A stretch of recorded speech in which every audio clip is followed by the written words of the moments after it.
Please come to order. Before we start the meeting today, I'd like to have a moment of silence.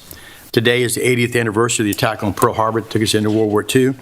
And also, we had a member of the Ridge Volunteer Fire Department that passed away yesterday, or maybe early this morning, Joseph Ridgel. I think a lot of us knew him as Joe Parent Ridgel, and he served a lifetime as a fireman in the Ridge Volunteer Fire Department, plus I think as a paid fireman also on the base, and many other jobs. There's a moment of silence.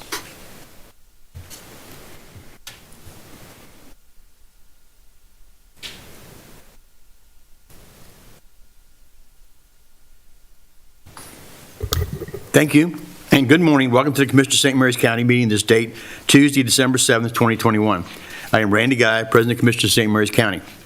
I'd like to introduce the other commissioners. Sitting to my right, representing the 1st Commissioner District, which includes Ridge, Piney Point, St. George Island, Mr. Eric Coleman. Good morning. Representing the 2nd Commissioner District, which includes Leonardtown, Hollywood, Mr. Mike Hewitt. Good morning. Sitting to my left, representing the 3rd Commissioner District, which includes Charlotte Hall, 7th District, Golden Beach, and Mechanicsville, Mr. John O'Connor. Good morning. Representing the 4th Commissioner District, which includes Lexington Park, some of California, Great Mills, and some of Hollywood, Mr. Todd Morgan. Dr. Rebecca Bridget, our County Administrator, is seated at the table to my left. Good morning. And to my right, Elisa Casas is our Communications Director. Good morning. Amy Carter, our Video Media Producer, is behind the glass. Please turn your cell phones off or on vibrate. When you come to the presenter's table, please approach by coming down the center aisle.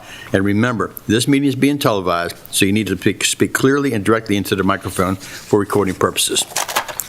At this time, we'd like to have the invocation and pledge by Commissioner Hewitt. Please stand. Dear Lord, thank you for this beautiful day. Again, thank you for these wonderful people we serve and these fresh air we breathe and abundant land that gives us all the food we can eat. And as we always ask, give us the wisdom to make the right decisions and the courage to follow through on our convictions. All this in your name. Amen. Amen. Please join me in the pledge. I pledge allegiance to the flag of the United States of America and to the republic for which it stands, one nation, under God, indivisible, with liberty and justice for all. Thank you, Commissioner Hewitt. Next, I'd like to get the approval of the consent agenda. So moved. Second. I have a first and second. All in favor? Aye. Any nays? Ayes have it. Next, we go right into a public hearing this morning for the Department of Land Use and Growth Management. The public hearing is proposed ordinance to amend the comprehensive zoning ordinance for agricultural alcoholic beverage production and alcohol beverage production, and to delete the current use of distillery, winery, and farm brewery. Mr. Bill Hunt, the Director of Land Use Growth Management, and then Mr. Chris Castellanos, the Director of the Department of Economic Development, will start the hearing. It's up to you. You got it, guys. Thank you, sir. Good morning, Commissioners. Dr. Bridget. Mr. Castellanos is here with me. Our two departments worked on this ordinance in order to help encourage the development of alcoholic beverage production in St. Mary's County, primarily as a way to enhance tourism. We can start with the PowerPoint, if that's all right with the commissioners. Next, thank you. So this began in 2020 when Grow and Fortify organized a meeting among stakeholders who would like to engage in alcoholic beverage production within the county. Next. The stakeholders described for us impediments in the zoning ordinance that made it difficult to have this kind of business in St. Mary's County. Next. So our two departments worked together to modify the zoning ordinance to encourage this type of business. Next. Starting with, I should say, on-farm production was the impetus for this. We presented the changes to the Ag, Seafood, and Forestry Board, and they responded favorably to what we had in mind. Next. There are two new uses proposed in this ordinance: agricultural alcoholic beverage production and alcoholic beverage production. Next. For the agricultural alcoholic beverage production, it has to be on a agricultural use assessment piece of property as designated by the Maryland State Department of Assessments and Taxation. And the approval of this kind of use is through the minor site plan. Next. As we went through the process of considering agricultural alcoholic production, it became apparent that if someone wanted to have this kind of tourism attracting business outside of the rural area, that it should be allowed in other areas as well. So that's what led to non-agricultural property being included in this proposed ordinance. Next, also with the minor site plan, I should say.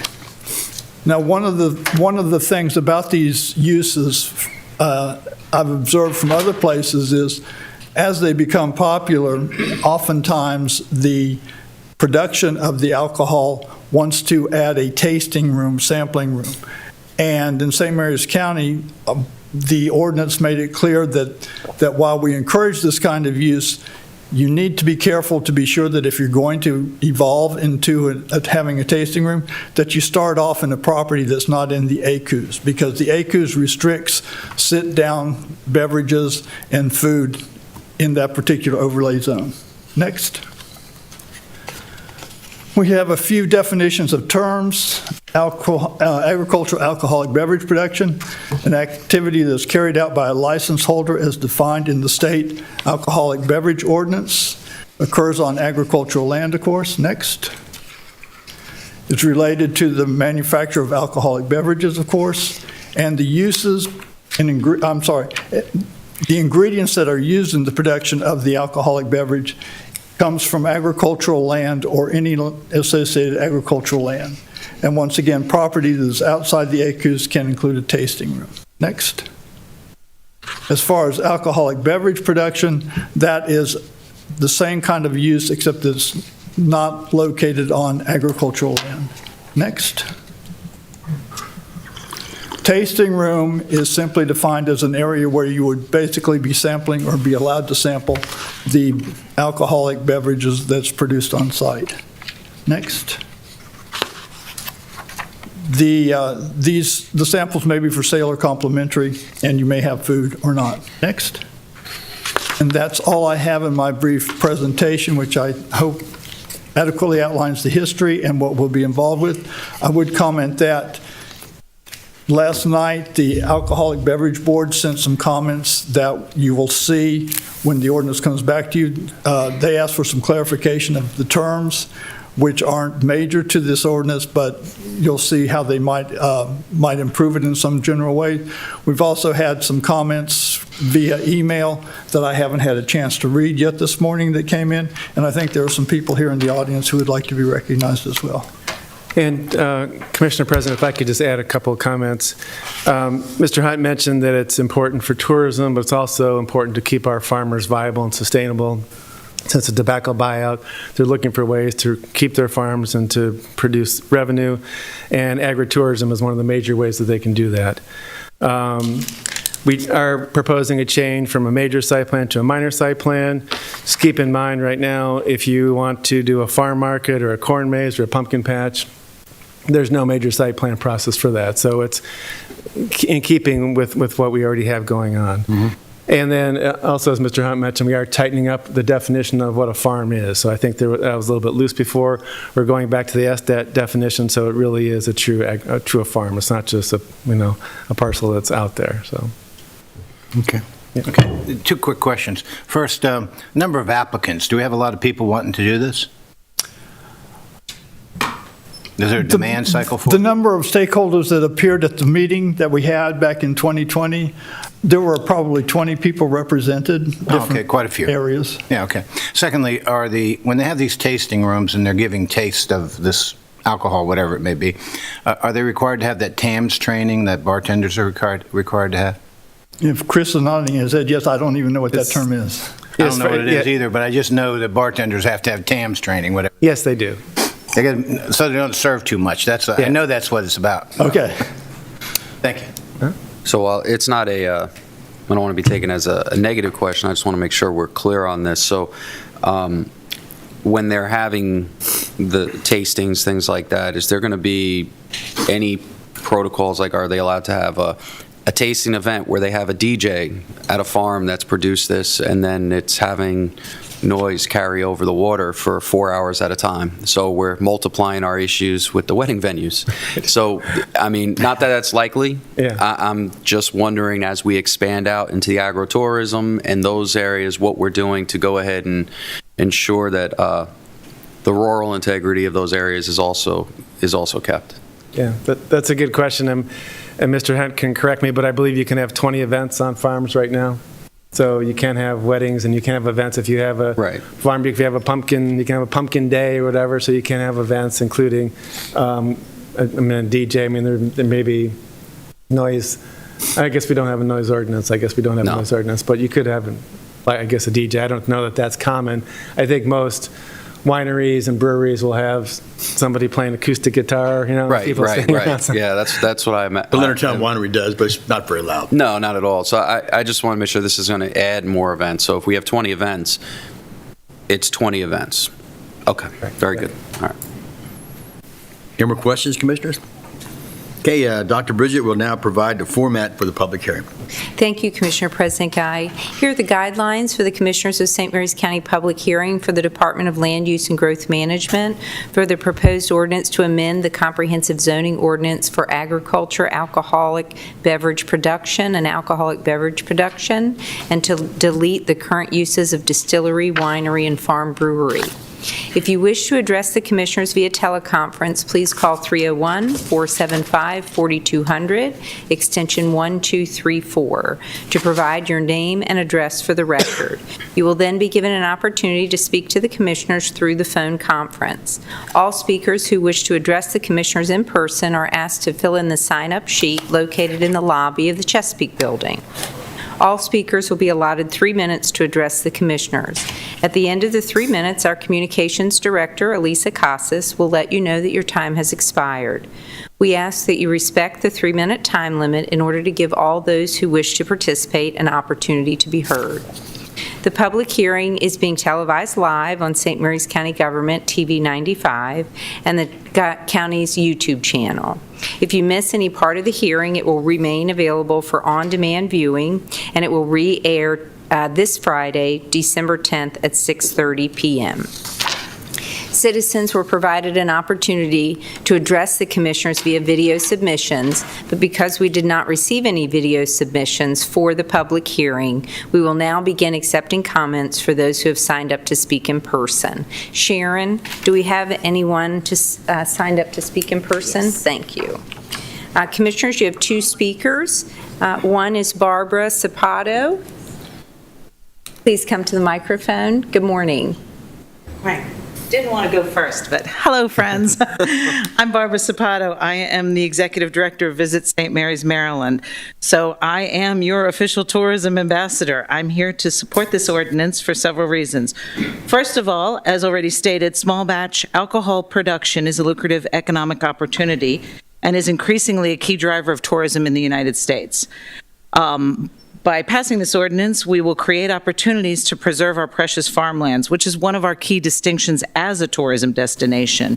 By increasing the number of our tasting rooms, we'll create a critical mass that will drive interest and visitors. And tourism trends show that travelers are seeking experiences and local products, and this ordinance will support and encourage both of those things. Last but not least, it will bring St. Mary's County into a more competitive position with our other Maryland counties and our neighbors in Virginia. Thank you for Thank you, your Ms. time. Sapato. Thank you. Thank you. And your next speaker is Les and Aaron Melanson. Good morning. Morning. Good morning, gentlemen. Morning. I'm Lester Melanson. This is my wife. We're from Mechanicsville, Maryland, and we represent Zella Winery and Vineyard. We are a 2-person husband and wife business that chose to stay here in St. Mary's County upon my retirement from the United States Navy as an officer 2 years ago. We decided to stay here because we fell in love with the community and we made so many great friends here, but also to pursue our lifelong dream of owning a winery. We're now realizing how incredibly difficult it is for us to continue to grow as a business given the current county ordinances for major site plans. Major site plan requirements are a huge barrier to entry within the industry and place small agricultural businesses at a significant disadvantage that can be difficult to overcome because it levies on us a lot of the same requirements that you would levy on a multi-billion-dollar corporation that's trying to move here into the county. Land procurement, vineyard establishment costs, as well as wine production in of itself have substantial capital requirements. So we are in fully support of this amendment because One, it streamlines the process for approval and will support us as a small, veteran-owned, women-owned local farm to include value-added operations on our farm. The state and the county have long encouraged the establishment of vineyards here, especially since the tobacco production has gone down. However, that's only the first step in the value-added process. Wine production, as mentioned above, requires significant capital. We have on-farm site production, packaging, sales costs. These are all steps in the process and are necessary for vineyards to remain in business. Second, it creates a single definition for the craft beverage industry, which will allow for more diversity in product lines here in the county, such as cideries or meaderies, etc. It will increase agritourism through reduced barriers to entry, which ultimately will support local farmers, encourage job growth, increase tourism dollars, and then increase tax revenue here in the county. And this amendment will still require all applicants to adhere to all local codes. We discussed noise ordinances earlier. And this will just create basically a playing field, an even playing field for craft beverage farms, small local farms, with the already established agritourism farms here in the community. That's all we had to say. Thank you very much for your time, and thank you for your service to our community.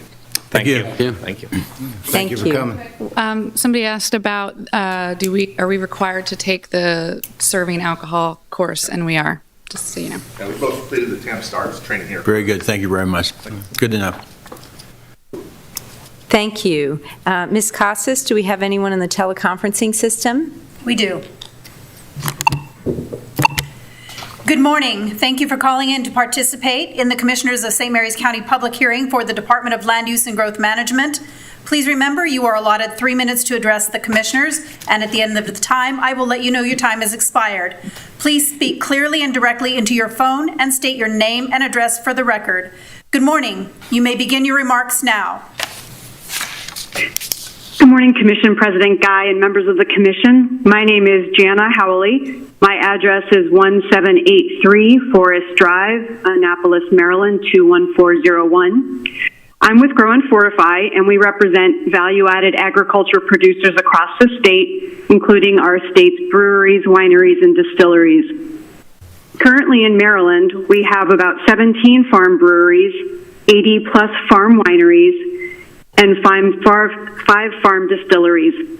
This doesn't count the more than 30 farm-based in-plantings that we have across the state who are not yet licensed. In the past few years, we've seen an increase in the number of farm-based inquiries for breweries, wineries, and distilleries. Some are new farms, but many had existing properties, and they're looking for ways to expand their business lines, allow a family member to take on the farm alcohol business, and in some cases, expand their acreage. We know that this kind of value-added agriculture has becoming increasingly important for farms' financial success. Additionally, we also know that the plan to grow ingredients for their products is first and foremost in their minds, as well as collaborating with neighboring farms, which is also important for maintaining the county's agricultural base. The proposed ordinance more closely aligns St. Mary's County with other counties that have strong agricultural ties, but who also want to reduce some of the barriers to entry while still maintaining oversight of the industry. Over the past 5 years, there have been updates to the state language related to agritourism and farm alcohol production, and to at least 8 counties' zoning codes to better reflect the changing nature of this industry. Land use and growth management and economic development have made sure that there are still strong checks and balances in place in the proposed language, while creating more flexibility during the startup process.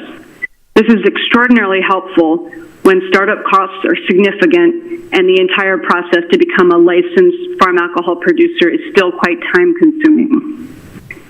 Our members are integral parts of their local communities, and they want to do things right. They are attempting to create friendly, flexible spaces where people can gather and experience high-quality products in a responsible way and also enjoy the county's rural heritage. We appreciate your consideration and urge you to adopt this ordinance.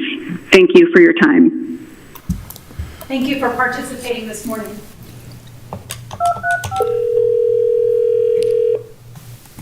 Public hearing call center. Good morning, Julie. This is Elisa Casas. I'm calling to see if we have any other callers for our teleconference line for the Commissioners of St. Mary's County public hearing for the Department of Land Use and Growth Management. We do not. Julie, thank you. Dr. Bridget, Commissioners, we have no more callers on our teleconference line this morning for the public hearing. Thank you, Ms. Casas. Sharon, do we have anyone else in person that would like to speak? Yes, we do. Is anyone else?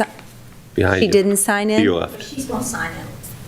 Okay, great. Is there any, ma'am, if you'd come to the microphone and state your name and address for the record, please? Thank you. My name is Amelia Ann Farrell from 39650 Compton Street, Leonardtown, Maryland. I'm here today to voice my strong opposition to the proposed ordinance number 2021. By changing the general standards from a concept plan to a minor site plan, it eliminates the Planning Commission and the public input. Last time I checked, we are a democracy, and the public input is crucial in ensuring transparency and good government. A minor site plan is reviewed by the TEC, and it then goes to the Director of LUGM, and it could go to the Board of Appeals. When is it a good idea to eliminate oversight?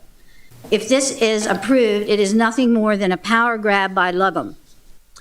I have a true story to tell that took place between July 2020 and October 2021 that is very relevant to a Class 8 farm brewery license. Let's start at the beginning and discuss the procedure to obtain a license to produce alcohol for human consumption. First step is to apply to the Alcohol, Tobacco, and Trade Bureau, which is a federal license. If approved, you will receive a brewer's notice, which is valid for 4 years. There is no fee to apply for this permit. However, you will need to at least have purchased or, if not, installed your brewing equipment. You will need a bond coverage as alcohol beverage producer. The second step is to apply in the county where you intend to brew the beer, and it is the responsibility of the county to determine you and your property are zoning compliant. In the case of a Class 8 farm brewery license, that means you are a farmer and your property is tax assessed agricultural. Step 3, the applicant attaches the letter from their local LUGM stating they are zoning compliant and completes the state application. If the state approval is obtained, the county does not have any oversight or any involvement in the Class 8 farm brewery after that point. When Breton Bay Brewery approached the counter at LUGM and applied for zoning approval of a Class 8 farm brewery license, LUGM should have told them that they did not meet the straight criteria. My first reaction was breweries are new in St. Mary's, and maybe LUGM personnel needed additional training. I wrote to David Westcott, a county attorney, with the assumption he would interpret the state law accurately, concluding that Breton Bay Brewery did not qualify to apply for a Class 8 brewery license. Long story short, Breton Bay Brewery case went to the Planning Commission, was approved with a 3-2 vote. The presentation from LUGM was prepared by Brandy Glenn, Planner 4. The staff report was incomplete and inaccurate. Myself and my younger brother appealed the Planning Commission decision. Prior to the Board of Appeals hearing, the applicant withdrew their application.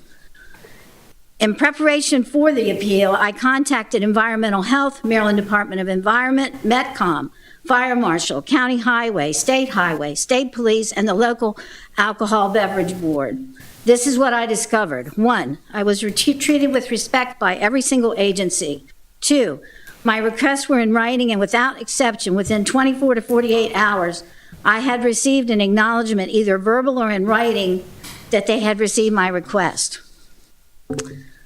The original concept plan had a water reclamation system. In the process of brewing beer, for each gallon of beer produced for consumption, Ma'am, excuse me, your time is up. Could you please wrap up your remarks? Okay, so you all got this letter, so I know that you've seen it already. So we will jump down to the last paragraph, I guess, because there was a lot more to say. But I mean, this alcohol production, it's $80,000 to $1 million in gross sales that they have. So this is not a little operation that all these people are doing. So I think we need to be careful of where we're putting all these bars, because that's what they are. You call them breweries, you call them wineries, you call them distilleries, but if you look up the definition in Webster's, they're bars. According to the mission statement of the County Commissioners of St. Mary's County, it indicates you will be responsible and accountable for the county citizens, provide effective and efficient service, foster opportunities for future generations, and preserve the county's environment, heritage, and rural character. I mean, I would recommend you put together a task force. You've got the people. I mean, the technical people that I talk to know what they're talking about, but they can only give good answers if they're given all the information.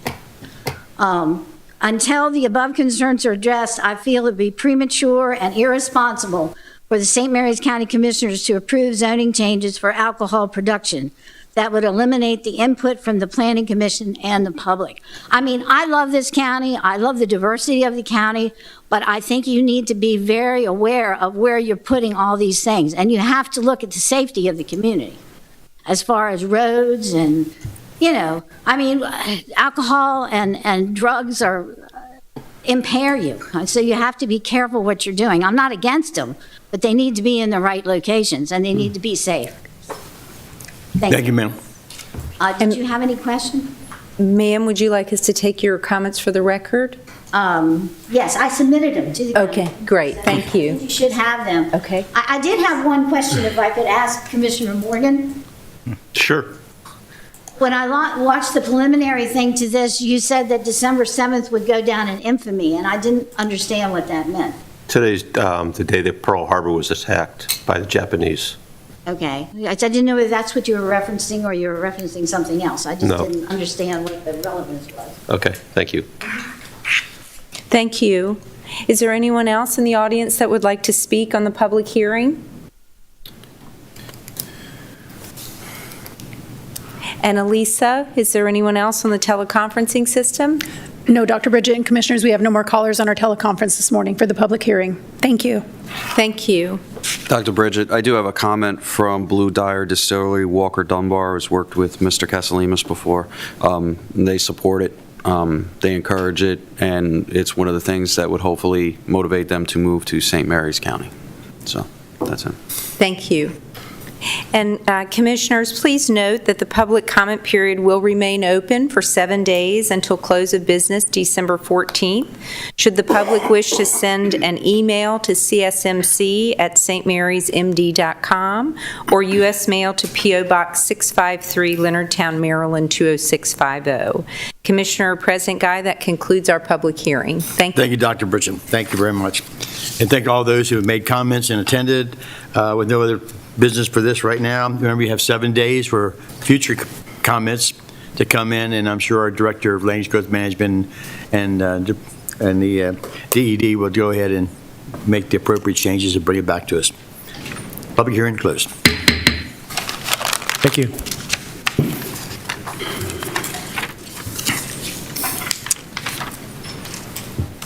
Next on our main agenda is the Department of Finance fiscal year 2021 audit report.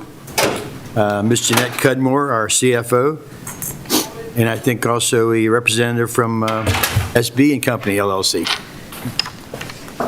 Good morning, Commissioners, and thank you for letting us present our 2021 audit. I have with me here today Christopher Lehman from Audit Partner of SB and Company, and also in the audience I have our Deputy Director, Jody Kwasny, and we have our Accounting Officer, Joyce Zapp. Right now, I'll have Mr. Lehman give his presentation. Thank you. Thank you. Thank you, Chris, Jeanette, and good morning, Commissioners. Again, I'm Chris Lehman. I was the engagement partner on this year's audit. And what I'll do is I'll walk through a brief presentation that highlights the results of the audit and then just open it up if there's any questions. I'll actually start on slide 6. And on this slide here, you'll see what we were engaged to perform. We were engaged to perform the audit, the annual audit for the June 30, 2021 financial statements for the county. In addition, because the county receives more than $750,000 of federal funds per year, we're also engaged to perform a single audit. We're in the process of completing that. The federal guidance just came out last week with some addendums to the rules that we have to follow. So now that that's out, we kind of have our final federal guideline for completing the single audit. We've also completed a audit of the 911 trust fund, which is a schedule of receipts and disbursements that's presented on an annual basis. In addition, we do this on a biannual basis, but there's also a detention center agreed upon procedures requirement that's in our contract to be looked at on a every 2-year cycle. We did assist with the preparation of the financial statements. That is, it's termed a non-attest service because we're not rendering an opinion on preparing the financial statements, but the financial statements are the responsibility of management, and we can provide assistance with pulling the financial statements together. It's just all the information is derived from management's records, and we don't keep any source data or anything of that nature. And then upon completion of the single audit, we will do the data collection form, which is submitted to the federal government upon completion of the single audit that acknowledges those requirements have been met. Next slide.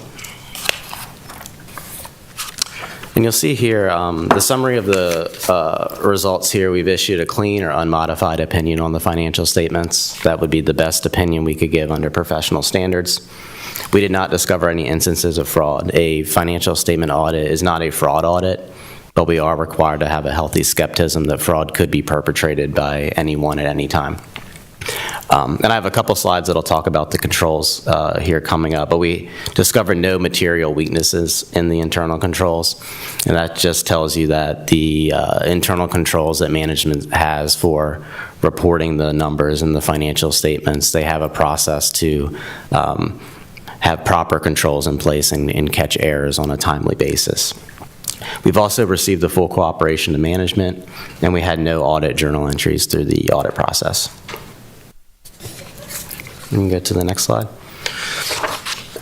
This here is just a picture of the our risk-based audit approach. I won't bore you with the gory details of an audit, but the next few slides I'll walk through really highlights the second level here, the assessment and the test and the design of the operation of controls, because absent a good control environment, that could lead to just lots of errors in financial statements, journal entries, things that we'd have to correct to get the numbers accurately stated, which we didn't have any of those. But if we go to the next slide, I'll walk through what those assessments are. So here on slide 10, you'll see our assessment of the control environment. There's a model that we use that has 5 interrelated components.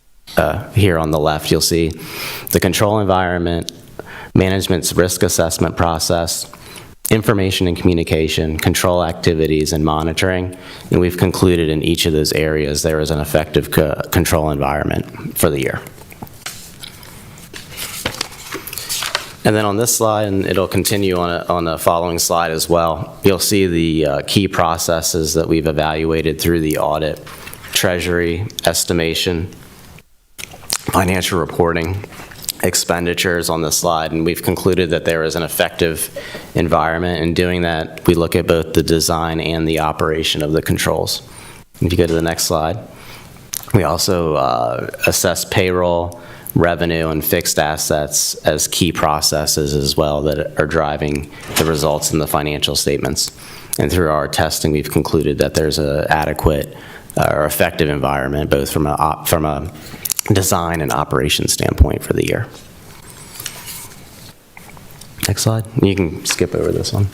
And then the last few slides, I won't read through each one of these points, but this would be my opportunity to let you all know if we had difficulties getting through the audit, if there are barely acceptable accounting policies, if we had, as I mentioned, some of the things at the start, if we had found any fraud or illegal acts or material weaknesses in the controls, and there's really nothing negative I'd have to bring to your attention through the audit process. The idea being, although we've issued a clean opinion, in theory, there could have been lots of problems to get to the clean opinion, which I would have to let you all know that as governance, that, hey, although it was a clean audit, there's skeletons in the closet, if you will. So there's really nothing that I would need to bring to your attention, through that process. So, and then lastly, I've included my contact information as well as Bill Seymour, who's the engagement partner. That way, if you do have questions throughout the year, I know Jeanette and her team definitely know how to reach us, have us on speed dial, but also I make that same availability to you all. Good. Any questions, Commissioners? I move to accept the report of the independent auditor on the financial statements of the Commissioners of St. Mary's County for fiscal year 2021 as presented. Second. Have a first and a second. All in favor? Aye. Thank you. All right. Opposed? No. Ayes have it. Thank you. Thank you very much for being here, Dan. Thank you. Okay, next we'll go right into County Administrator time. Thank you, Commissioner President Guy. Commissioners, first I bring your attention to the draft meeting agendas. Next week, you have a draft agenda for December 14th, and that begins with St. Mary's County Board of Health. And then you have two items from the Department of Land Use and Growth Management. One is the request for public hearing for the amendment to the Comprehensive Plan and Zoning Plan to change the land use map category from residential mixed use to mixed use moderate intensity, and zoning map from residential mixed use and town center mixed use to entirely town center mixed use for the split zone property located at 29871 Three Notch Road in Charlotte Hall. The second item from Department of Land Use and Growth Management is a request for public hearing for an amendment to the Comprehensive Plan and Zoning Map to change the land use map category from rural preservation to residential mixed use, and zoning map from rural preservation to residential mixed use for the properties located at 23595 Pike Lane and 23556 Three Notch Road. You also have your regular business meeting that morning, and you wrap up with a closed session to discuss personnel. You adjourn your morning meeting, reconvene at 1:30 in the afternoon with your budget work session from the Department of Finance. Just a note, Commissioners, you have no meeting scheduled for December 21st and December 28th, so the next draft agenda posted is January 4th. You begin your morning meeting with the Department of Land Use and Growth Management public hearing to amend the comprehensive zoning ordinance for the new uses, solar major and solar minor. And then we have the decision from Department of Land Use and Growth Management for your public hearing this morning to amend the comprehensive zoning ordinance for agriculture, alcoholic beverage production, and alcoholic beverage production, and to delete the current uses of distillery, winery, and farm brewery. You have your business meeting that morning. You also have scheduled a closed session for personnel. You adjourn your business meeting and reconvene at 6:30 p.m. for your first public forum of 2022.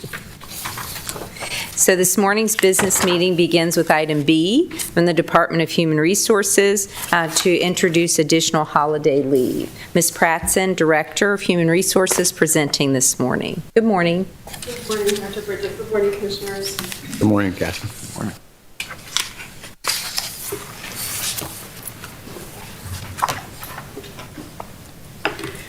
Each calendar year, the Commissioners provide the employees of St. Mary's County with paid holiday time off.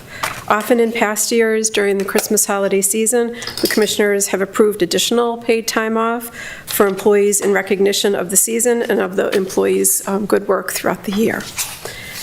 Today, the Commissioners are being presented with a request to consider December 23rd and December 30th as additional days of paid holiday, or as floating holiday leave for employees required to work on these dates. And included in the material is what our neighboring counties have chosen to do for the holidays. I move to approve a resolution providing county employees with additional holiday leave to be utilized on December 23rd and 30th, 2021, or as a floating holiday leave for employees required to work on these dates, and approved June 19th, Juneteenth, National Independence Day, as an official county holiday. Second. I have a first and second. All those in favor? Aye. Aye. Any opposed? Ayes have it. Thank you, Commissioners. And just in follow-up, last year, in June, you approved the Juneteenth holiday, and this is an act to incorporate it into our official holiday schedule. And that's to match with the federal holidays. And the state. So it's in accordance with what the federal government has done and the state of Maryland. So, thank So you. it is presently a federal and state holiday now. Yes, it is. Yes. And thank you very much. And I'll be delighted to share the news with employees, and they'll be thrilled. So really appreciate it. Very good. Thank you. Thank you, Commissioners. And next on our agenda is item C from the Department of Recreation and Parks with the legislative bond grant. Mr. Shepard, Director, Recs and Parks, presenting this morning. Good morning. Good morning. Morning, Mr. Shepard. Good morning to all. This legislative bond grant, as you're well aware, is an amount of $150,000. Is to be utilized for, it's a wide range for the potential sports complex in St. Mary's County. So today it finalizes the grant agreement, what we're doing. You had 2 years to accept this money and then a total of 7 years to expend before it expires. So I'm asking you to approve this application to extend the grant agreement. How far along are they in this so far? What have they done so far? With this, well, until this application goes, there has not been any money expended so far to date. Gotcha. Okay, well, I move to approve the continuation of the legislative bond grant application by $150,000 for the sports complex and authorize the Commissioner present to sign all related documents. Second discussion. So with this grant funds here, will this give us the ability to determine where we need to go next with the sports complex, if anywhere? Are we going to be able to come away from this with a design, with a cost estimate? Yeah, some of that. It might require more money, and you see that in the out years. That gives you $150,000. One thing we can't do is a study. No more studies. It's about a concept plan in particular. It could be, Commissioner. Mm-hmm. Okay. Any other questions? No. Oh, one more. So it'll include the monies from the Maryland Stadium Authority that Senator Bailey recommended? That's what this is, yes, sir. Good. Mm-hmm. Okay, got a first, second, all in favor? Aye. Aye. Aye. Any disapproval? Ayes have it. Thank you, Mr. Shepard.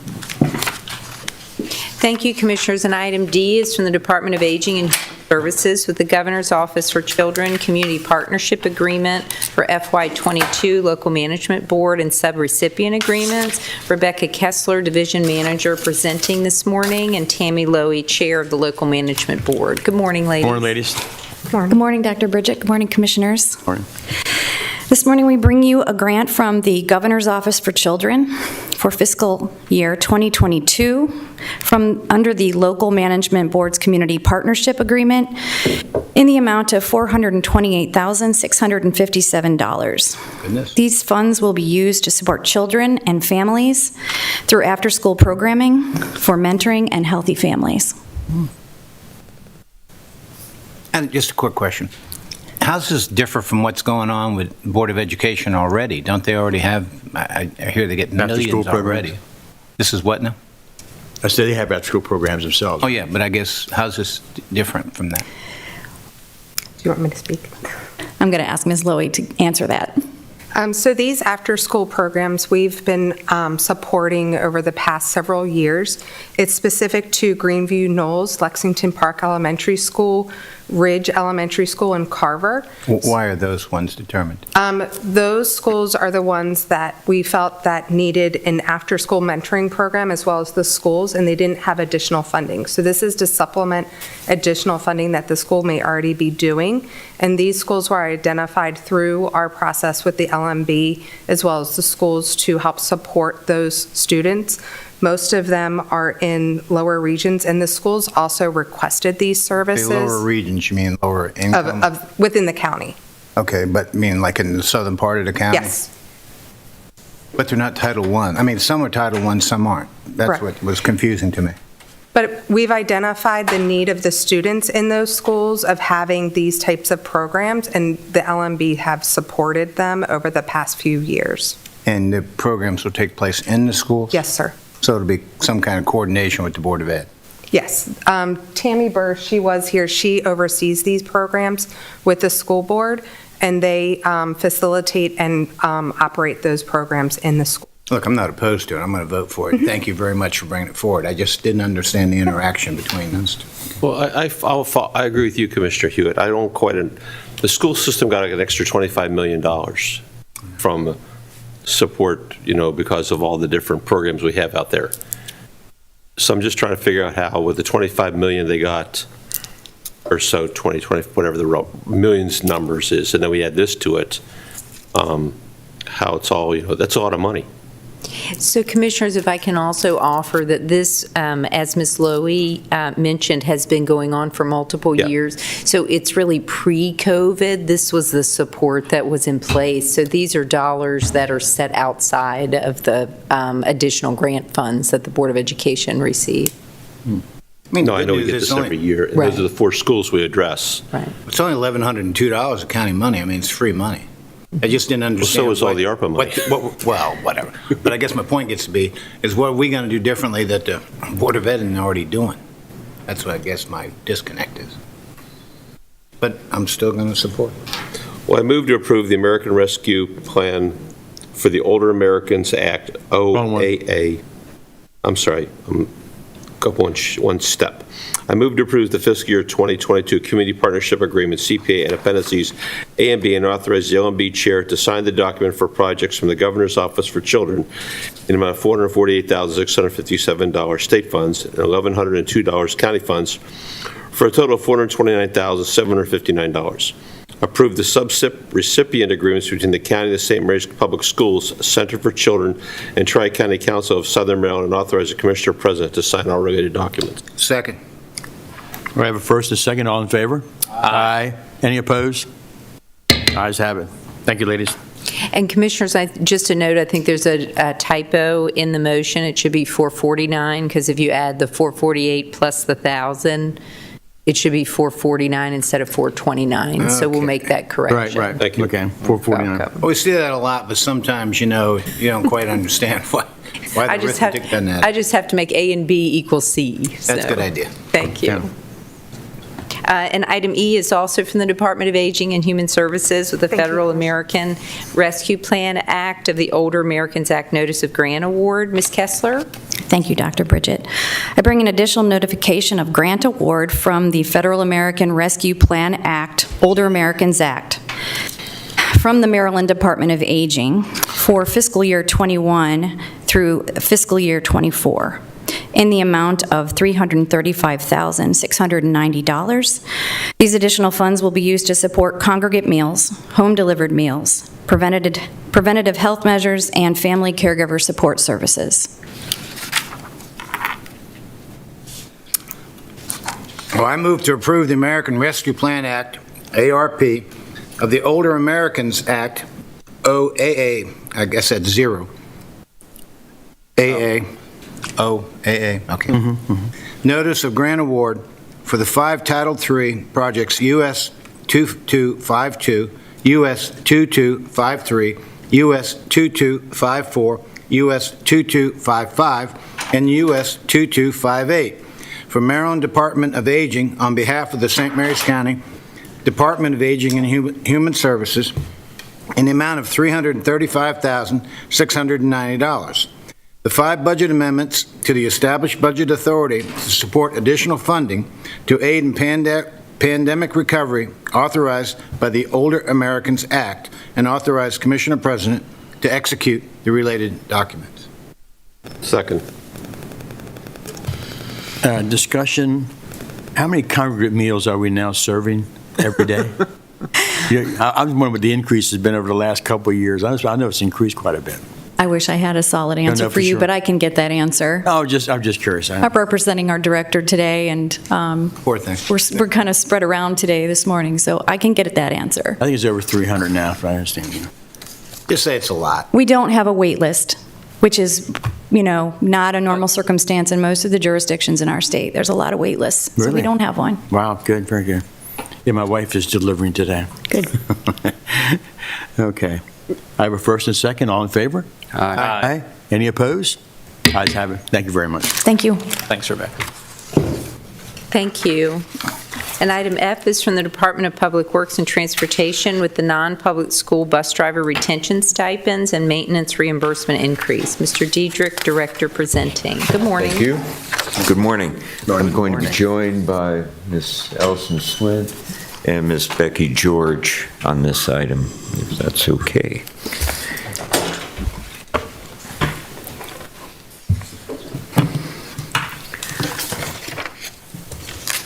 So this particular item is to keep our bus drivers in the non-public school bus contractor system at parity with the public school system. As you recall, I'm sure last week you approved a similar situation for the public school system. They have an advantage over us in that they are eligible for a particular federal grant that parochial schools are not eligible to apply for, the ESSER II grant system.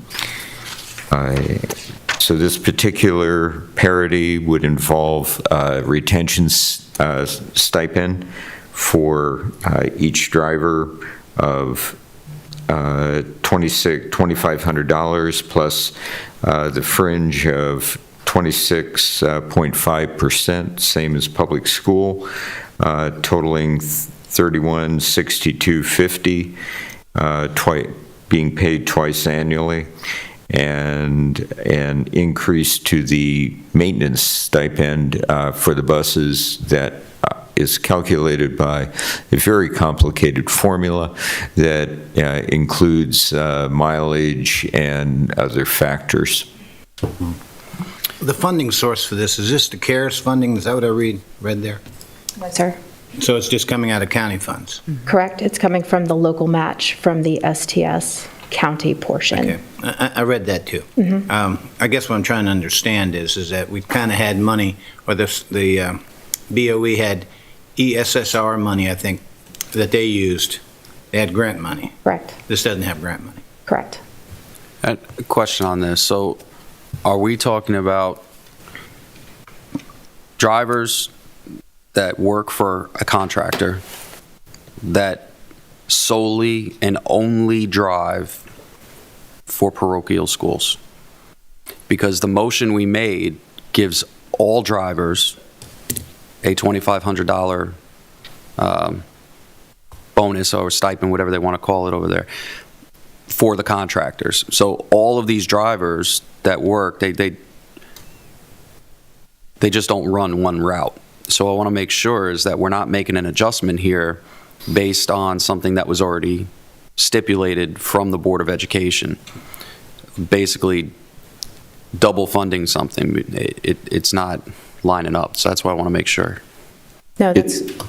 Yeah, go ahead. Sorry, yes. The non-public school bus has 36 drivers. They are not included anywhere and are not paid in any way from the public school fundings, and in this case, the ESSER. They are specific to county.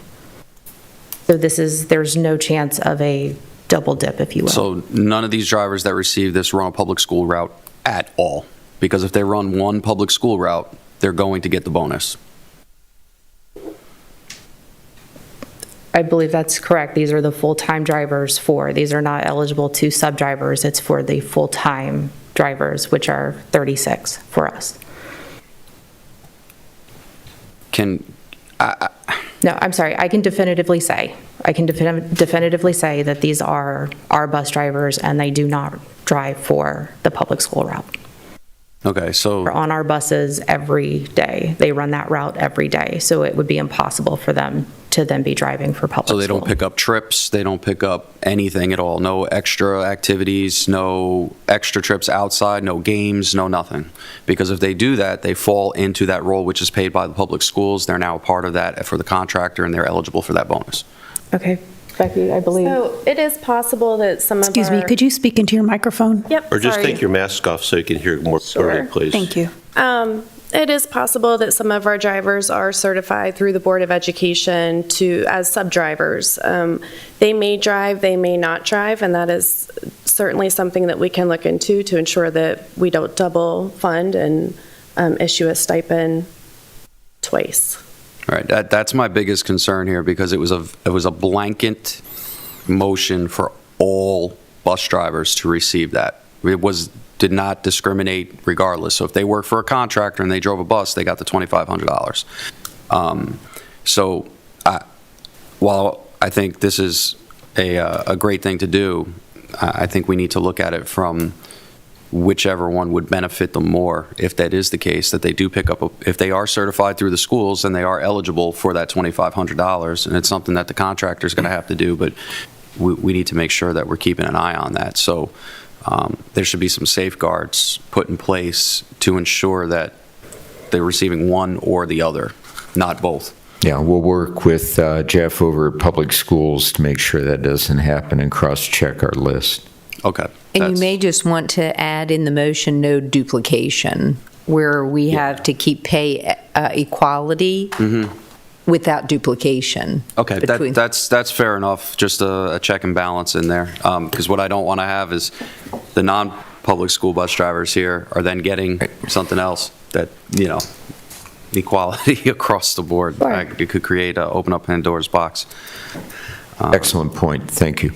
All right, I move to approve the non-public school bus driver retention stipend for FY 2022 in the amount of $227,700 to be paid in December 2021 and June 2022, and the O&M maintenance factor increase of $33,194 in FY 22 to keep pay equality between public and non-public school bus systems in St. Mary's County, and authorize the Commissioner President to sign the related budget amendment, ensuring no duplication. Second. I have a first and a second. All in favor? Aye. Any opposed? Ayes have it. All right, we'll set that up with Jeff Walker. Thank you. Thank you. All right, Ms. Swint remains with me on this one. The next three items are for the STS transit system. So the first one is item G, FY 2022 St. Mary's Transit System, the STS Capital Grant Agreement. Mr. Dietrich? Thank you. Sorry You're about that. You're welcome. No problem. All right. These three items that follow each other illustrate the confusion factor of, for me anyway, that's been with the MTA funding. We're actually just receiving the money for FY 22, although the fiscal year has been well underway. You approved the operating budget last time. This is the capital agreement. So this particular grant agreement will allow us to purchase two of these smaller size buses that are non-CDL. There's still, how many do each one of those hold? 30? No, approximately one holds 8 and one holds 12. Oh, okay. Yeah, so these are much smaller. They work well for the ADA routes, obviously, and again, we'll be able to use non-CDL drivers. We probably won't actually see them for at least a year and a half because of the shortage in the supply chain, and MTA just doesn't have their current contract straight, unfortunately. It also brings us some money to maintain our existing buses, which again, Ms. Swint's maintenance staff over there, Billy Schrader and team, are really doing a great job keeping buses running for over 500,000 miles. So I ask if you could please approve our receipt of this capital grant. So just one question, Mr. Dietrich, Ms. Swint.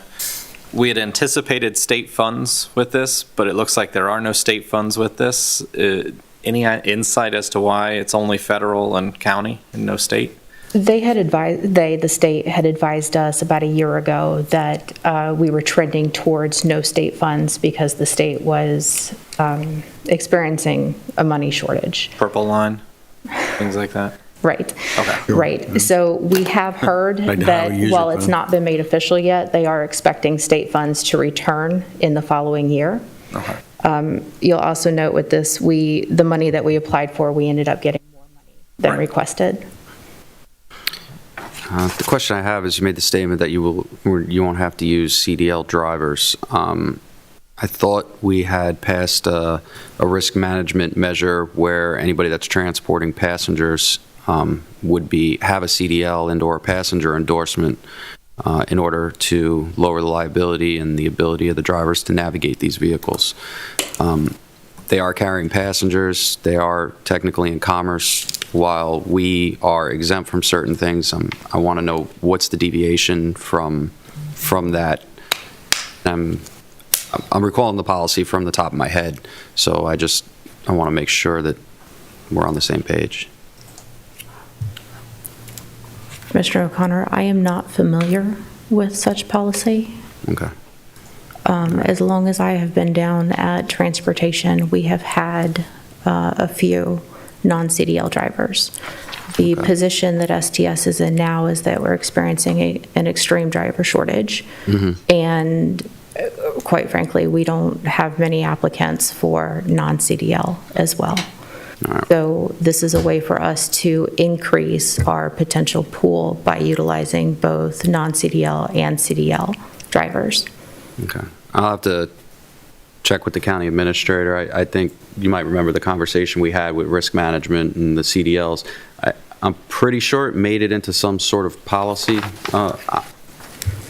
Correct me if I'm wrong on it, but I just want to make sure that we're following that, regardless of what industry shortages there are.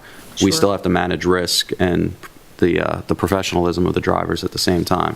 Not that the ones that don't have CDLs aren't professionals, but of course, the training far exceeds the normal driver's license, so. Yeah, I made a note of it to see if we reference it or not. All right, I just want to make We'll sure. clarify that. I appreciate it, thank you. That's all I'm asking for, thank you. Do you also manage the program of the elderly, doctor's appointments and everything, like hospital appointments? Yes, sir. Or is Aging Human Service involved in that too? No, No. that's. Now, they're probably non-CDL too, because those are volunteers, right, that transport these people? Oh, it's No. not?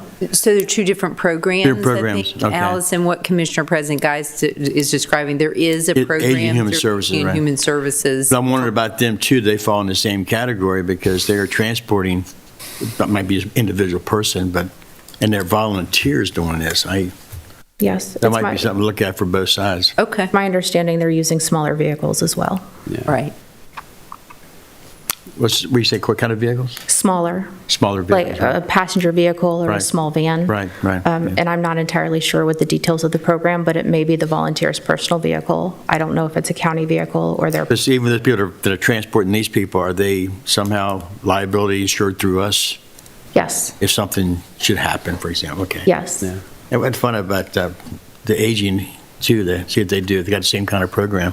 I know they're amazing volunteers, but we need to make sure that people are taken care of that are transporting these people. Okay. Yeah, okay. Any other questions, commissioners? No. I move to approve the FY 2022 Maryland Department of Transportation, Maryland Transit Administration Capital Grant Agreement for the St. Mary's Transit System programs in the amount of $311,445. Authorize the DPW&T Director to submit the grant agreement electronically. Approve the related budget amendments to realign federal and local funding, and authorize the Commissioner President to execute the related documents. Second. I got a first and second. All in favor? Aye. Any opposed? Ayes have it. Thank you very much. Thank you, Commissioners. And item H is also from DPW with the FY 2021 grants for buses and bus facilities grant application. Mr. Diedrich? Thank you. These next two items are both, as you noticed, FY '21 money, so apparently there was some leftover funds. This is federal, correct? Correct. And so these applications are bundled by MTA. They still go through MTA, and then they're sent in to FTA. So the first one is to request a grant to update our transportation building, both to extend the maintenance facility to accommodate the larger buses, as well as provide actual office space up on the second floor that exists of that building, but it doesn't have an elevator. It just has a set of stairs that come out of the maintenance shed. So this would be a major benefit and just allow things to function a lot more efficiently. It also covers repair of our bus barn, the bus storage shed that's had some settlement over the years. That facility was built over the top of the closed landfill.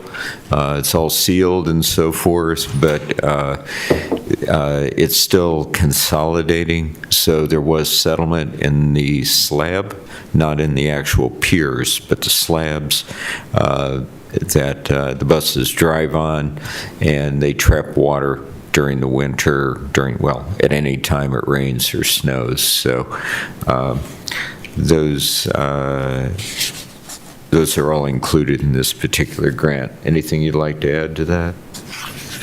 Just to clarify that it's a 4-element project. 2 are associated with a capital improvement plan, the PF 23XX, and then we're requesting additional vehicles and maintenance equipment in this grant application. I move to approve the Department of Public Works and Transportation. I move to approve the Department of Public Works and Transportation to submit the FY 2021 grants for buses and bus facilities grant application electronically and authorize the Commissioner President to sign all related documents. Second. I have a first and second. All in favor? Aye. Any disapprovals? Ayes have it. Thank you very much. Mr. Dietrich, I did get a point of clarity, which is for the non-school bus, non-public school bus compensation. Right. Apparently, the trigger mechanism for them to receive the $2,500 is actually being assigned to a particular route at the schools. So just so you know when you're navigating that. So just keep that in mind. All right, so if they drive in our system, but they handle taking a football team somewhere in the evening for public school, they won't get the stipend, apparently? Possibly, but I just wanted to give you a point of reference to double check. I think it's about the route assignment. So, thank you. Thank you very much. Appreciate that, and we'll check with Jeff at Public Schools. Thank you. And Commissioners, the last item is item I from DPWT with the STS American Rescue Plan additional funds application. Mr. Dietrich. Thank you. Again, this is apparently leftover money, so we would like to be able to get a grant-funded bus washer that could take care of cleaning the buses. It would take that burden off the drivers who have to do it themselves right now. So just a good deal, I think. Let the drivers focus on what they need to focus on. When you say bus washer, you mean like a car wash, bus wash? We do have a bus wash like that, but there's also a lot of cleaning on the inside that has to be done. So we're talking people to do it? Yes. Yeah, our drivers right now. We've tried to go through temp agencies and so forth, and it just hasn't worked out. We need an employee. I move to approve the Department of Public Works and Transportation to submit the American Rescue Plan Additional Assistance Funding Grant application for the St. Mary's County Transit System and authorize Commissioner President Guy to sign all related documents. Second. I have a first and second. All in favor? Aye. Any opposed? Ayes have it. Thank you. Thank you very much. Thank you all. Thank you, Commissioners, and this completes County Administrator time. Good, my gosh, we're ahead of schedule here. Okay, well, I think we go right into Commissioner time, so we'll start with Commissioner Morgan this time. Thank you, Mr. President. A few things this morning. I think many of you are aware of Mike Cahall's passing, chief of Lexington Park Rescue Squad. They had the memorial service for him last weekend. It was extremely well attended, a beautiful service. And again, our condolences go out to the rescue squad and Sean Davidson and all the Cahall family. A couple weeks ago, simultaneously, I think many people have heard or read about the double homicide in Lexington Park of Martina Patterson and LaShaysha Greenwell, the mother and daughter who were murdered and attempted to be buried in a shallow grave. I want to reach out and thank the FOP and Captain Hall for reaching out to me also so that we could raise money for a proper burial for them. They basically had, as I understand, no family, and the FOP took it upon themselves and gave me a call and said, well, can we help? And I want to thank all the people who contributed money along the way for their burial. But one group also stood, and that was the Southern Maryland Navy Alliance. And when I reached out to them and told them what had happened, they were extremely generous and wanted to express, their appreciation for everything that we do in the community. And sometimes I do know that the relationship between the Navy, the base, the community is sometimes strained. But in this particular case, it was really good that, they came to the table with a check to help with the proper burial for these two individuals. So to everybody out there who helped, I want to thank them also for being thoughtful and considerate and making sure those two people have a proper burial. Third thing here is that I don't know if anybody's familiar with the Knowledge Boxing Center down on Great Mills Road, but it's a place that has been around for 5-6 years now and trains kids to be boxers. So this past weekend at the Washington, D.C. Regional Golden Gloves Tournament, we had 2 winners. And I want to recognize Ernice Dawson. She was a 125-pound female novice champ. She's a Lexington Park resident. I want to compliment Marlon Smith. He was a 125-pound open class champ. He's a Lexington Park resident and also a Great Mills High School graduate. And the Golden Gloves region is composed of D.C., Maryland, Virginia, Delaware, North Carolina. And finally, Daryl Hinman, who is the coach down there, he won the 2021 Golden Gloves Outstanding Coach Award. So to all of them in the Knowledge Boxing Center, I want to say on behalf of all the commissioners, congratulations on a job well done. I will venture a little bit into the discussion last week on redistricting. And while it was not a pretty sight, I was embarrassed. I was embarrassed for everything that took place, and I think everybody at this table was embarrassed for how things occurred. I will sit there and say, though, that while people did speak out and the board did listen and has come up with another proposed map, there was another hearing last night up in Annapolis, and that was on the congressional maps. And the map went in with a preconceived destination. There was a 2-hour testimony of opposition, and at the end of the night, the map went through House Rules Committee 18-6 on a straight party line vote, and basically that's how it was. So it'll be interesting to see how our redistricting board proceeds. Simultaneously, come January, how much redistricting will take place in St. Mary's County, and if the gerrymandering issue will be an issue that the people who were complaining about here before are going to be complaining about again. So with that, we'll see you all next week. Thank you. John. Thank you, sir. Well, I know snow is in the forecast. Okay. So, yeah, a light dusting, as they say. So what I hope not to see is all the toilet paper and milk gone from the grocery stores. Damn. It's natural every year, and then of course we'll start seeing the memes pop up from about the snow, and I always get a kick out of them actually.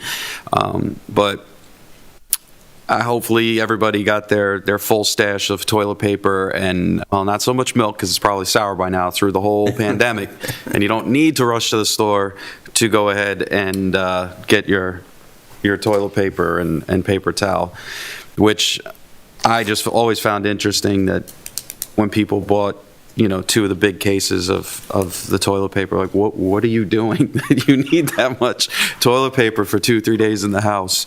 But anyway, I know people are probably watching going, why are you talking about this? either way, I just find it funny, and I'm sure plenty of other people do, and then some look at it and go, why can't I get any milk?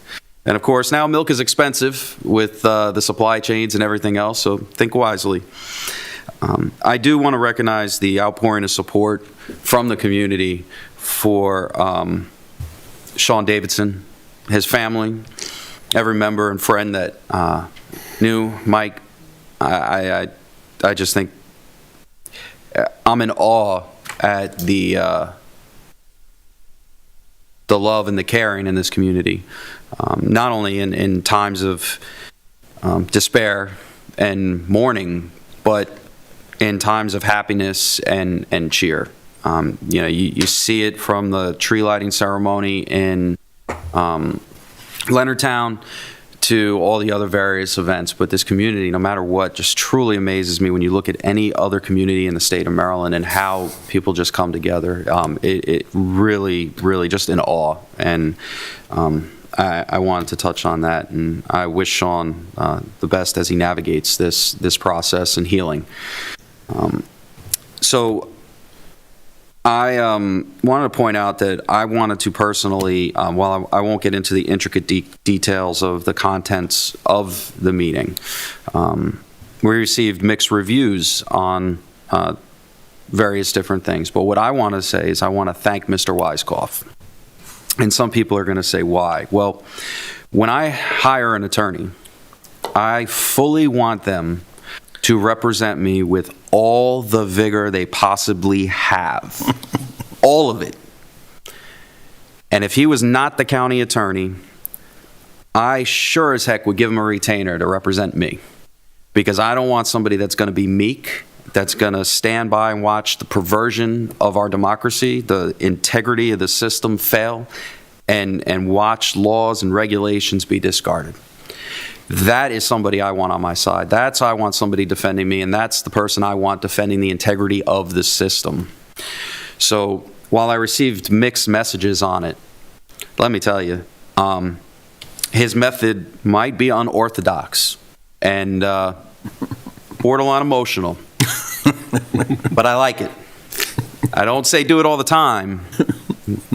Reserve it for those moments in which you have to. But I'll tell you, that's what. Right on. And because I watch corruption and the lack of integrity in some governmental systems, and nobody is ever willing to stand up and say enough is enough. So more power to you on that, and I appreciate how you took that stance.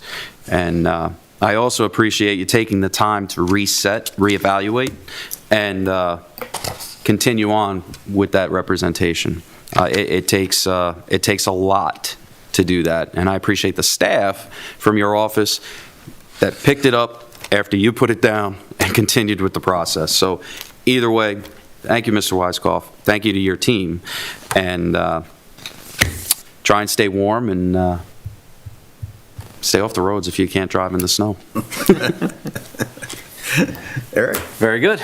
So the rest of this week, Commissioner President Randy Guy and I will be representing St. Mary's County at the MACO Winter Conference. Looking forward to it. It's always an interesting time, and I'll provide updates regularly through my Facebook page if you want to follow that. But it's always good to always learn something. As the other commissioners have referenced, there's a lot going on this week. I'm not going to rehash what's already been said, but I fully agree with Commissioner Morgan, Commissioner O'Connor's comments already. Just on the redistricting commission, our local redistricting commission, they meet for potentially their last meeting tonight, and I just hope that it's not a train wreck like last week was. But Commissioner Morgan also talked about the special session that's going on in Annapolis, and I hope you're paying attention to it, because the Princeton has a nonpartisan body that reviews these maps, and they said that the Maryland maps that are drawn by our legislature are the most gerrymandered and give it a failing grade. And there's been a lot of local passion against gerrymandering and voter suppression, and I hope to see that same passion directed at our state representatives, because what the people in Annapolis are doing just isn't right. But also what they're doing during this special session is they're taking time to override a lot of our governor's vetoes. And I want to point out one particular one that was voted on yesterday, Senate Bill 133. And the name of this bill is Local Tax Relief for Working Families Act of 2021. What a great name, Local Tax Relief for Working Families Act. Nobody's opposed to that. But what does this bill do? This bill is another example of Annapolis overreach into local affairs, and it increases the minimum that a county government can tax for income tax. So it used to be 1%, it raises it up to 2.25%. Now, our income tax rate locally is higher than that right now, but if we wanted to lower it below that, we would not be allowed to because Annapolis says we can't lower our income tax below that. Why? That's ridiculous. That is incredibly overreach on the part of Annapolis. Thankfully, Senator Bailey voted against overriding the governor's veto, but he's not enough. And keep doing what you're doing, Senator Bailey, and hopefully Annapolis will start listening to us at some point. Thank you. Mike. Okay, I attended Mike Cahill's memorial service on Friday, and again, very emotional, very well attended. Sean Davidson and the whole group down there, they did a wonderful job. Mike would be very impressed if he was here to see it, and hopefully he looked down and saw it. It was very emotional and very well done. I want to give a big shout out to Tina and David Dotson. People may ask, who's Tina and David? Well, they're two people, husband and wife, who in May of 2018 put up about $36,000 to get involved in a house elevation project in Tall Timbers down there on Potomac River. It was a grant through FEMA. 3.5 years later, their house is finally being lowered onto its raised foundation this week. You talk about people who have put up with a lot of red tape and just delays and drawbacks and price increases and this and that, and they initially put up $36,000, and by the time this is done, they'll have $91,000 involved in the project. But, you know, it worked. It took a while, but they're going to have their dream. They'll be they'll be high enough to be out of the flood zone. They're still in the flood zone. But it'll be something that people persevere, and they finally get their way. They finally make their way. Last Friday, we had our, I guess we're doing it every 2 months now, OPEB, LOSAP meeting, OPEB being Other Post-Employment Benefits, and LOSAP Length of Service Award for retirement funds is basically what it boils down to. Now, 7 years ago when I was elected, and it's not about me, but when the board was elected in 2014, we stopped funding OPEB with county funding at that time because we felt it was overfunded. Well, that account has doubled in the last 5 years without having to add additional funds to it. The good news is it's up now to about 115% of its goal. We can start looking at it now in the sense of taking money from it to pay towards the retirement that is currently coming out of our PAYGO, coming out of our general fund. And people may say, well, what's that mean? You know, big deal. What it means is we can actually give additional services. We can do more CIP projects. You know, maybe we can look at a pool in Charlotte Hall. You know, start doing more for our constituency because we'll have the money and we can afford it. It's not going to be a luxury. It's going to be money that's been well planned, a plan that's been well managed, and it's starting to return results. Now, today we got our audit report. Didn't want to get into too much of that, but we have high fund balances. We knew these were coming. It's going to keep us from having to borrow money, which is going to save us another $5 million or so in interest cost. It's another sound, prudent financial management, and it allows us to provide more for our constituents, whether they be raises in pay, whether they be more amenities in the communities. We'll be able to do more, and that's what we can do as long as we keep a sound, prudent financial management structure going forward. To her credit, Jeanette Cudmore deserves this credit. Our finance officer has done a good job. And as we head into our budget season, I think we'll be able to have a rosier outlook I think rosier is a word. But let's just say I'm optimistic, and that's a good thing. Thank you. Hey, Commissioners. Real quick, I myself am embarrassed over several of our meetings we've had. One of them being the, you might say, we didn't really end it, but everybody thought it did on this YMCA. That was an embarrassing moment also. There were some good outstanding citizens that jumped up and shouted and pointed fingers, and I actually had to recess the meeting for the first time in 7 years because of crowd control. And that's really embarrassing to me. We got this kind of emotion going on. I understand everybody's been locked up and there's a lot of emotions for something you feel personal about, but this is a business meeting and we don't need that. And I'll be bringing my attitude adjuster in next time. I just purchased that, so I'll present it next time. So anyway, but we need to be calm about things and understand it's not a dead item. Some of the commissioners didn't like the way it was presented. They want to hear more information, and it'll be coming back to us again. So please be a little more patient with us. And of course, the last Tuesday, districting board, wow. The first half of it was truly embarrassing. But I have to agree with Mr. Connor that I would call it that Mr. Wyckoff engaged. Did a good job. He engaged. And even though it might have been a little bit embarrassing, he was upset that he wasn't following the appropriate protocol, might call and everything. So he could have done it different. I will admit to that. But Mr. David Wyckoff is a good attorney, and I appreciate what he's done. And we'll work that out. Mr. Cahill, we lost a valuable person who's been volunteering in our emergency service a long time. I'm sorry I wasn't here to go to the prayers and everything, but my heart's out to those who are in prayers for those who are affected by his loss.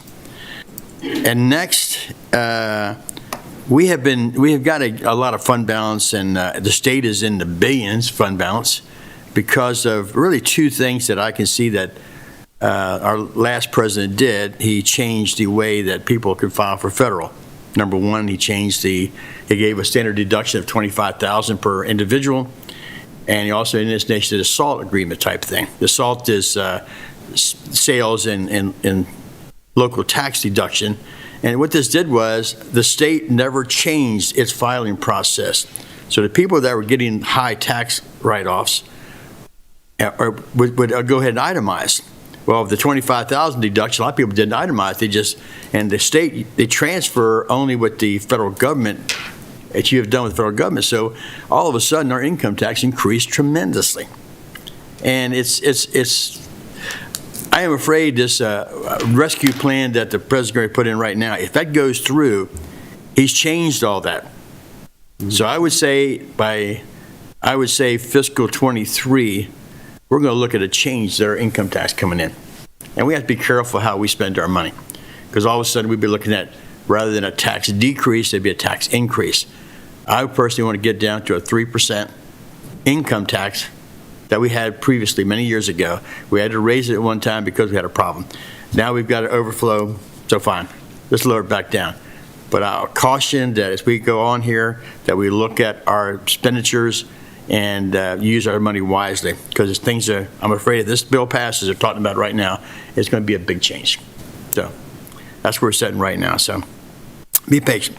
Next, good things. I went to Riken High School Friday night for a presentation by their musical ballet group called the Nutcracker. This sort of gets us in the spirit of Christmas. And I will tell you, that lady put together, it must have been about 100 ladies, girls, young girls that were involved in this, did an outstanding job. It was really a great performance, well done, greatly attended. The place was packed. So, I mean, it was a great attendance, and I really enjoyed it. And the last thing to be nice, we all need to understand nice matters. So let's try to be nice to each other and come and be calm and present yourself. And I like opposition to things at times, but we need to do a little bit better. So let's do nice matters as far as I'm concerned. Next, I need a motion to enter into closed session. Move to enter into closed session to discuss personnel, real property, and litigation. Second. I have a first and second. All in favor? Aye. Let's take about a 3 or 4 minute recess. We'll come back right here for right here. Sounds good. Dr. Bridger, right here? Yes, okay. sir. Come back into the commissioner room here for,